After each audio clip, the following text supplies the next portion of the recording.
Ada 4, iaitu taqwa, wal haya, malu, haya rasa malu, wasyukru, syukur,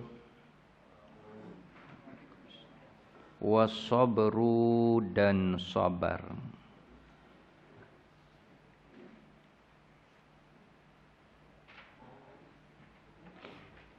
Okey, baik.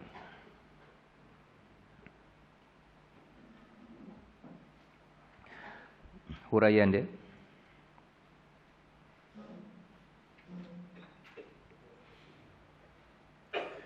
Taqwa adalah taat dan ikhlas melaksanakan segala perintah Allah Subhanahu wa taala dan menjauhi maksiat. Ada yang mengatakan taqwa adalah menjaga segala adab dan kesopanan-kesopanan mengikut syariat. Mengikut syariat.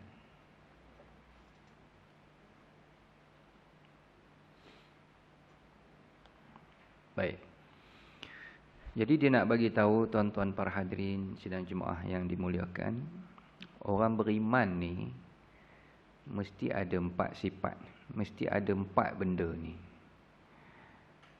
Barulah kita kata sempurna iman ni. Sempurna iman.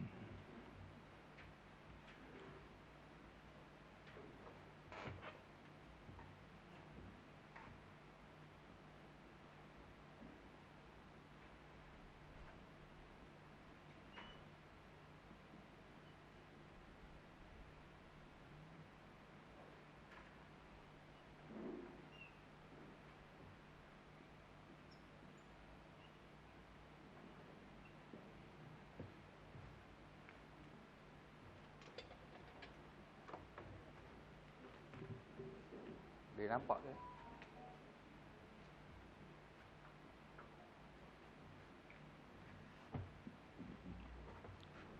Okey, sedikit kita ulang kaji. Aslul iman, asal.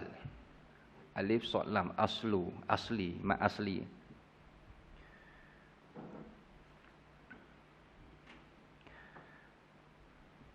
Satu lagi akmalul iman, akmal. Ada orang nama akmal. Akmal ni kesempurnaan, kamal. Ada sebut kamil pun dia juga insan kamil. Akmal, kesempurnaan iman. Aslu, asas. Asas kepada iman. Bila kita percaya pada Allah, tidak ada Tuhan melainkan Allah, Nabi Muhammad pesuruh Allah, kita percaya, yakin Islam satu-satunya agama yang Allah redha, percaya pada kitab, percaya pada malaikat, itu aslul iman namanya. Itu aslul iman. Maksudnya dah ada lah, tapak tu ada, dah cantik. Dia dikira beriman. Yang kita bincang ni, nasihat ke-16, at-taqwa wal haya wasyukru wasabru ni, hak tu akmalul iman. Dia ke arah kesempurnaan iman. Nak bagi iman tu jadi cantik, subur, mekar, harum, mewangi, sempurna. Tu dia. Akmalul iman.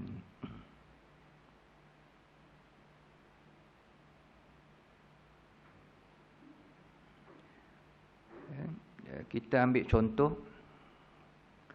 Ada satu hadis ketika membincangkan peristiwa akhir zaman ataupun tanda-tanda kiamat, dunia nak kiamat, di mana munculnya satu angin kan, bertiup daripada Yaman. Angin tu bila kena je orang beriman akan mati. Allah matikan. Sebab tak lama lepas tu dunia akan hancur, kiamat. Waktu kiamat yang tinggal hanya orang kafir saja.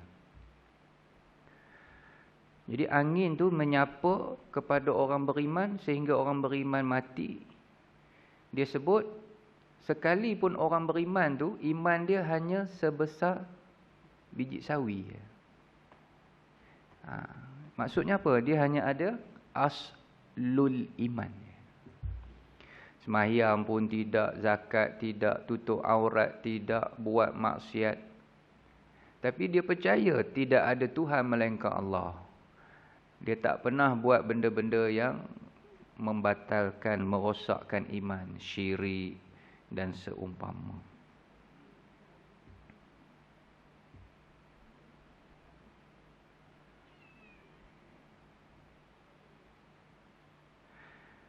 Begitu juga ada hadis Nabi sebut, lebih kurang maksudnya,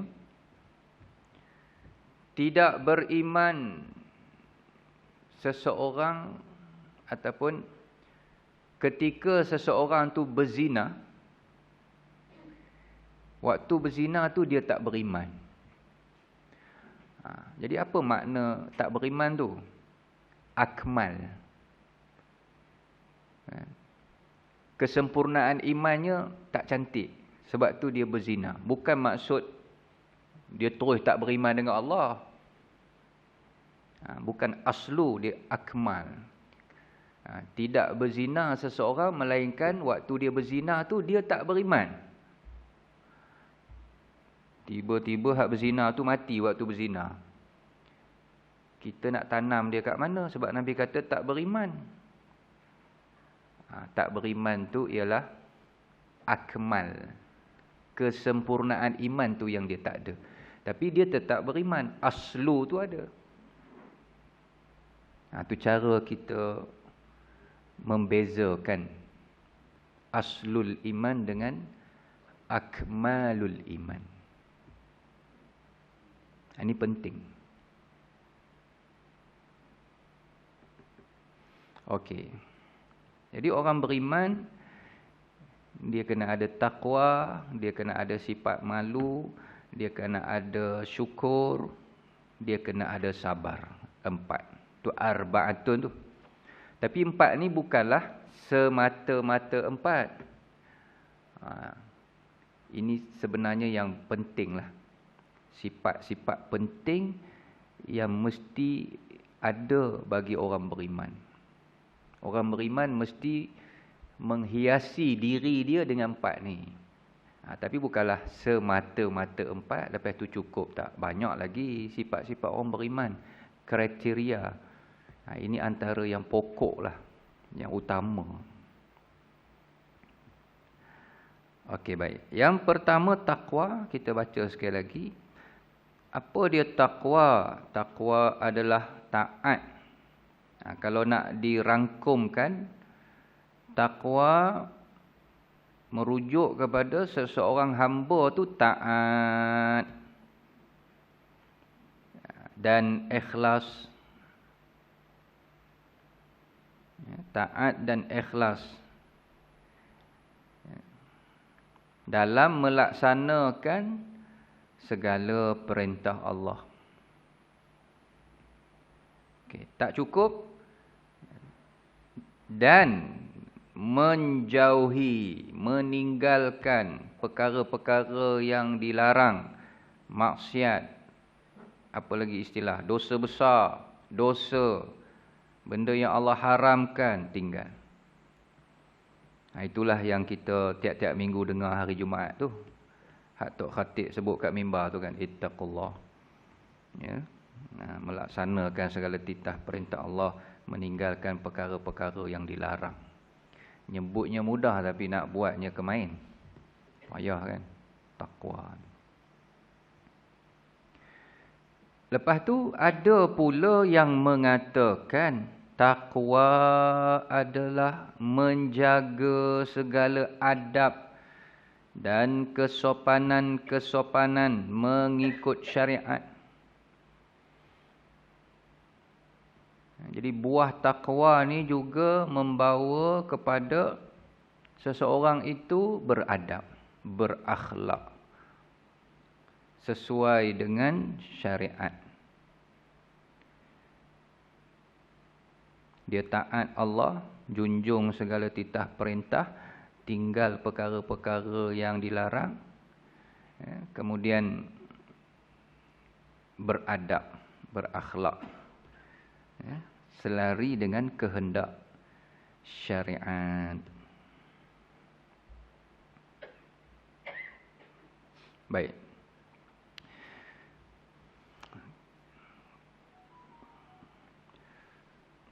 Kebetulan kita berada dalam bulan Ramadan, dah melepasi 10 hari dah kan. Masuk fasa kedua pula. Ramadan ni saya yakin telah pun dibincang, telah pun disentuh, bulan untuk melahirkan orang yang bertakwa melalui ibadah puasa tu kan. Ayat 183 Al-Baqarah. Kita pun dah boleh hafal dah. Ya ayyuhallazina amanu kutiba alaikumusiyam kama kutiba alal ladzina min qablikum la'allakum tattaqun. Pertama Allah seru, Allah addresskan kepada orang beriman. Wahai orang beriman. Allah berinteraksi dengan orang beriman. Sebab Allah tahu orang beriman ni dia tak banyak songeh. Dia tak banyak korek. Dia sami'na wa ata'na. Suruhlah apa pun dia buat. Dia pantang, dia seru orang beriman ni. Dia buat. Macam kalau kita tengok video hak jenis kaki-kaki silat pure ni. Dia pengantin. Tapi bila dia dengar bunyi serunai silat tu, tangan dia pun dah mengeledik dah. Silat ribulan dia pun terjun buka bunga kan. Sebab apa dia tak boleh. Kita macam itulah dengan Allah. Ibaratnya bila Allah seru je, mengeletik je. Terus, ya Allah kami sedia nak menyahut. Jadi diwajibkan kita berpuasa sebagaimana umat-umat terdahulu. Mudah-mudahan dengan ibadah puasa itu menjadikan kamu orang yang bertakwa. Orang yang bertakwa. Okey. Untuk sedikit motivasi, pagi ini kita nak panjang lebarkan perbahasan berkenaan apa kelebihan jadi orang takwa. Kita nak ke situ sikit. Ambil mood Ramadan ni. Apa dapat kalau kita jadi orang takwa? Dapat apa kan? Baik. Secara ringkas saya senaraikan beberapa surah yang kita boleh rujuk, antaranya Al-Anfal, surah Al-Anfal ayat 29. Ya ayyuhalladzina amanu in tattaqullah yaj'al lakum furqana wa yukaffir ankum sayyi'atikum wa yaghfir lakum. Wahai orang beriman, sekiranya kamu bertakwa, tengok. Allah nak bagi apa? Yaj'al lakum furqana. Allah beri kepada kamu pertama furqan.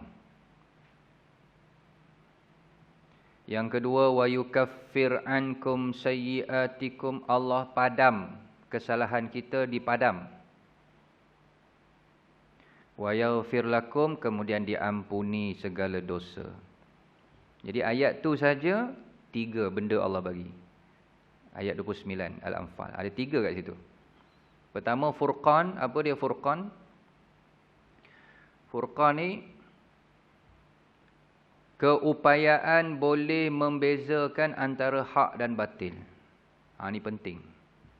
Allah bagi ilham, Allah bimbing kita sehingga kita boleh kenal pasti yang ini hak, yang ini batil, yang ni baik, yang ni buruk, yang ni intan, yang ni kaca. Hak ni Islam tulen, hak ni Islam palsu. Hak ni betul-betul ikhlas, hak ni nampak gaya macam ada niat-niat yang tersembunyi. Allah bagi benda tu. Furqan namanya. Faruq, beza kan. Bila tak ada furqan apa jadi? Bila tak ada furqan, kita tengok Ayah Pin pun ada pengikut. Siti Kasim pun ada orang sokong. Geng-geng liberal, geng-geng LGBT, makin hari makin ramai pengikut. Tu sebab sudah hilang furqan, dah tak boleh beza dah. Bahkan dia jadi cacar merbah. Yang buruk dia nampak baik, hak baik dia nampak buruk. Orang yang mulia dia hinakan, orang yang hina diangkat, disanjung. Ni bahaya bila Allah tak bagi furqan. Macam mana nak dapat furqan? Taqwa. Taqwa. Kemudian Allah padam kesalahan-kesalahan. Yang kesalahan kita ni sebenarnya telah pun dicatat oleh malaikat Raqib Atid kan. Tak terlepas satu pun. Ya. Dengan takwa Allah padam. Jadi bila padam tak adalah. Tertutuplah aib kita nanti waktu di akhirat. Tak ada apa nak dipamerkan. Semua dah padam. Syukurlah ya Allah. Wa yaghfir lakum, dan Allah ampun dosa. Itu surah Al-Anfal. Kemudian dalam surah At-Talaq. Ya.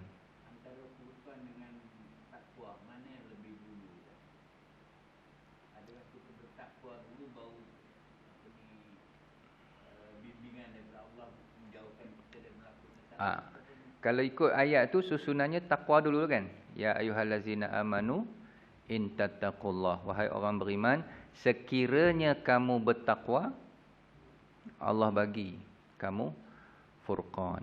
Ya, Allah bagi kita furqan. Maksud furqan ni ketika kita macam keliru, kita tak pasti mana satu betul, mana satu tak betul, maka kita harap mudah-mudahan Allah bantu. Allah bantu. Kemudian dalam surah At-Talaq tadi, ayat 2 dan ayat 3. Dia di hujung ayat 2 kemudian masuk ayat 3. Atau lebih dikenali dengan nama ayat 1000 dinar. Sebut 1000 dinar semua orang fahamlah, hafal pun. Tapi ayat 1000 dinar tu dia duduk dalam surah At-Talaq. Di hujung-hujung surah dah, juzuk 28 kalau tak silap. Wa may yattaqillah tu, yattaqi tu takwa. Barang siapa bertakwa, yaj'al lahu makhraja, Allah bagi dia jalan keluar. Tadi bagi furqan, hak ni bagi makhraja pula. Jalan keluar apa? Jalan keluar atas segala masalah yang kita hadapi. InsyaAllah, mudah-mudahan. Allah tunjuk lorong, jalan-jalan penyelesaian. Waktu kita kadang-kadang dah buntu dah, tak nampak apa dah, hilang pertimbangan. Ya, ada ketika sampai tahap kita jadi stres, jadi depression, lemah semangat.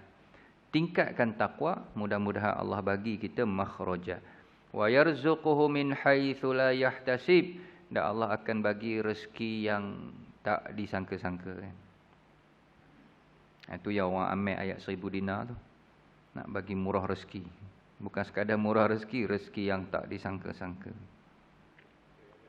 Cuma rezeki itu bukanlah duit ringgit je kan. Sihat. Ya. Banyak faktor, banyak jalan huraian rezeki tu.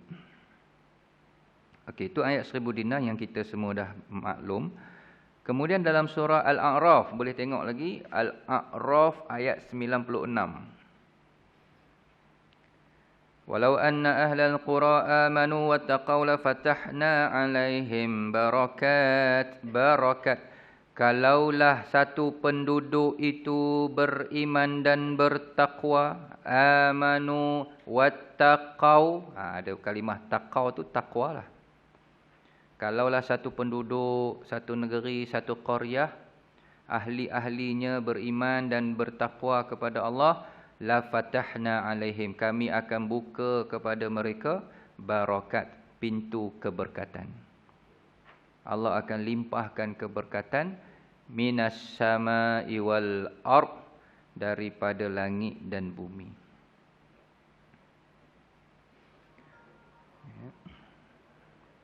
Jadi bulan Ramadan ni berganda-gandalah barakat tu, sebab secara keseluruhan memang Ramadan itu bulan berkat kan.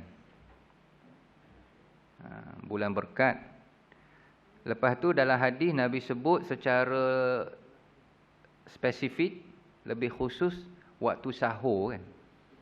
Kita bangun sahur, Nabi suruh bangun sahur kerana waktu sahur tu ada barakah. Dan sunnah sahur pula dilewatkan. Waktu sahur bermula pukul berapa? Sebab bila Nabi kata lewat, mesti ada awal. Kita disunatkan, bahkan sunnah melewatkan sahur. Waktu sahur ni, tak silap saya tuan-tuan, lebih kuranglah dia bermula sekitar 12.30 ataupun 1 pagi. Itu tempoh permulaan sahur. Kalau kita makan pukul 11 malam, habis tarawih balik rumah makan, ni abang sahur ni, belum lagi. Belum dapat fadilat sahur. Makan tu tak salah lah. Tapi nak guna istilah, ni abang dah sahur. Belum. Pukul 11 belum sahur. Dia 12.30 ke atas ataupun pukul 1 lah. Kalau pukul 1 kita makan, dapatlah fadilat sahur tu. Cuma takhir tu, nak mentakhirkan. Jadi waktu sahur ni waktu lubuk barakah. Kita kejut pasangan kita, anak-anak kita bersahur tu, maknanya kita menjemput keberkatan dalam rumah tangga. Bila ada berkat ni, harap-harap mudah-mudahan anak-anak mau dengar cakap, mau jadi orang, ada barakah dia kan. Macam kita belajarlah, menuntut ilmu nak ada barakah. Tanda barakah ilmu boleh amal. Tanda barakah ilmu boleh jadi orang yang makin hari makin baik akhlak dia. Itu barakah. Barakah dalam rezeki, barakah dalam masa. Semua itu balik pada takwa tadi. Amanu wattaqau. Okey, selain pada itu surah Maryam pula kita tengok. Ayat 71-72 surah Maryam. Ini kita selit berkenaan kelebihan fadilat. Atau macam kita sebut tadilah, guna ayat pertanyaan. Apa dapat? Apa kita dapat kalau kita jadi orang takwa? Sebab nak jadi orang takwa ni bukan senang, susah. Jadi kita tengok apa ganjaran, tawaran yang Allah janji. Barulah kita rasa semangat, motivasi. Surah Maryam sebut apa? Wa im minkum illa wariduha. Wa inna minkum illa wariduha kana ala rabbika hatman maqdiya. Thumma nunajjil ladzina taqaw. Taqaw juga. Tidak ada seorang pun dari kalangan kamu melainkan semua akan mendatanginya. Illa wariduha. Warid ni mendatangi asal makna. Itu adalah satu ketetapan daripada Allah yang tak boleh diubah. Kemudian kata Allah, summa. Kemudian kami akan selamatkan hamba-hamba kami yang bertakwa. Ayat ni kalau tengok dalam kitab tafsir menyebut tentang di akhirat atau di pada mahsyar nanti, semua orang akan melalui titian sirat. Dia cerita pasal titian sirat. Semua kena melintas. Jadi ketika itu Allah berjanji untuk selamatkan hamba-Nya yang bertakwa. Jadi tak rugilah. Kat dunia ni kita bersusah payah, berempas pulas, bermujahadah, didik hati, pujuk nafsu untuk jadi orang bertakwa. Sebab sangat berbaloi. Apabila di akhirat nanti, Allah sendiri yang akan tolong, Allah akan pelihara, Allah akan jaga, Allah akan permudahkan urusan. waktu kita meniti titian sirat. Itu surah Maryam. Ayat 71, 72. Dan bila selamat meniti titian sirat, maknanya syurgalah. Itu je kan akhir dia, syurga. Dan memang syurga ni disediakan kepada orang bertakwa. Uiddat lil muttaqin. Kalau surah Ali Imran ayat 133 tu, wasari'u ila maghfiratin min rabbikum wa jannah dan syurga seluas langit bumi. Uiddat lil muttaqin. Kami sediakan kepada hamba-hamba kami yang bertakwa.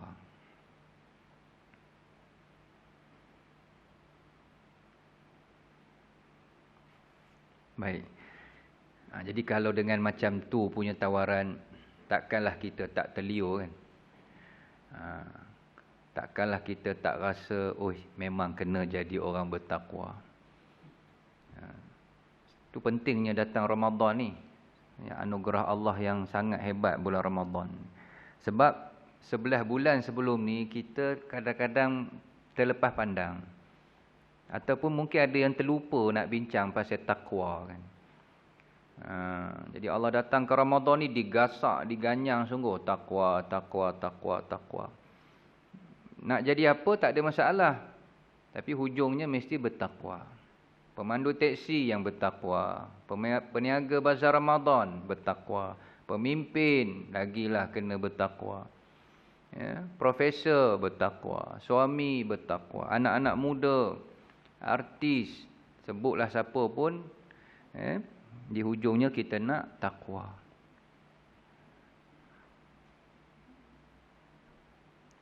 Okey. Itu sedikitlah kita selit, ataupun kita perangat balik sebenarnya. Baik, masuk balik 137. Yang kedua, malu. Al-haya' hafdah. Orang beriman mesti ada sifat malu. Kalau tak ada, tak sempurna imannya. Bukan tak beriman ya.